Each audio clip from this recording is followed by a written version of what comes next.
আসসালামু আলাইকুম, ওয়েলকাম সবাইকে। নতুন আরেকটি রেসিপিতে তোমাদের অভিনন্দন। আজকে আমি খাসির মাংস ট্রাই করব।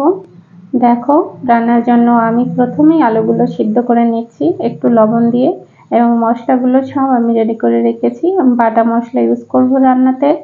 তো কড়াই বসিয়ে দিয়েছি, কড়াই তেলটা গরম হলে আমি আলুগুলো দিয়ে দিব, সিদ্ধ করে রাখা আলুগুলো। আসলে আমি রান্নার ক্ষেত্রে, যে কোনো মাংসের রান্নার ক্ষেত্রেই আমি আলুগুলো আগে অল্প একটু সিদ্ধ করে নিই, তাতে আমার আলুটা ভাজতে কম সময় লাগে এবং আলুটা কোনো প্রকার পোড়া হয় না, এবং হালকা লালচে রং হয়, দেখতে অনেক ভালো লাগে এবং সিদ্ধটা হয় অনেক ভালো। আমি প্রথমেই রান্নার জন্য মশলাগুলো ভেজে নিয়েছি, আস্ত মশলাগুলো। তারপরে পেঁয়াজ কুচি দিয়ে দিয়েছি, রসুন কুচি এবং আদা বাটা, জিরা বাটা, সাথে দিয়ে দিচ্ছি শুকনো মরিচ বাটা। এবার একটু সামান্য নেড়ে চেড়ে মিশিয়ে পরিমাণ মতো লবণ হলুদ দিয়ে দিচ্ছি।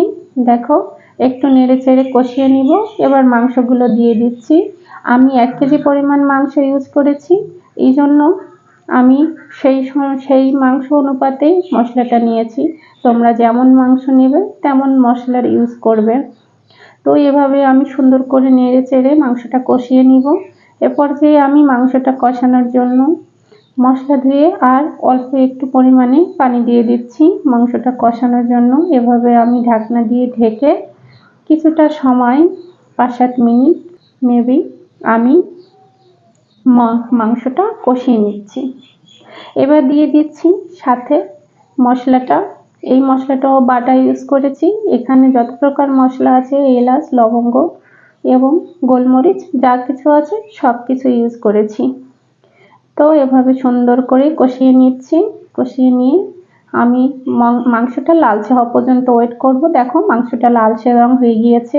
এবার আমি রান্নার পানি অ্যাড করে দিব। তোমরা একটু ট্রাই করে দেখবে বন্ধুরা, এইভাবে রান্না করলে রান্নার রেজাল্টটা অনেক ভালো হবে। এ পর্যায়ে আলুগুলো আমি অ্যাড করে দিয়েছি এবং কাঁচামরিচ সাথে দিয়েছি। কাঁচামরিচের ফ্লেভারটা আসার জন্য ঢাকনা দিয়ে ঢেকে রান্না করে নিব আরও 4-5 মিনিট। এবার দেখো, আমার রান্নাটা প্রায় রান্না শেষ হয়ে আসছে। বন্ধুরা, এভাবে তোমরা একটু ট্রাই করে দেখবে। যে কোনো বিয়ে বাড়ি, খানা বাড়ি, যে কোনো বাড়ির রান্নার গোষ্ঠীর থেকে এভাবে মাংস রান্না করলে রান্নাটা সেই রান্নাটার থেকেও ভালো হবে খেতে। একটু ট্রাই করে দেখো। তো আমার রান্নাটা হয়ে গিয়েছে। দেখো, এবার আমি নামিয়ে নিব। তো আমার ভিডিওটি কেমন লাগলো, রান্নার রেসিপি তোমরা ট্রাই করে জানাবে কেমন ছিল। তো ভালো থেকো সবাই। যারা ফেসবুক থেকে দেখছো তারা ফলো দিয়ে পাশে থেকো, আর যারা ইউটিউব চ্যানেল থেকে দেখছো তারা সাবস্ক্রাইব করে পাশে থেকো। ভালো থেকো সবাই।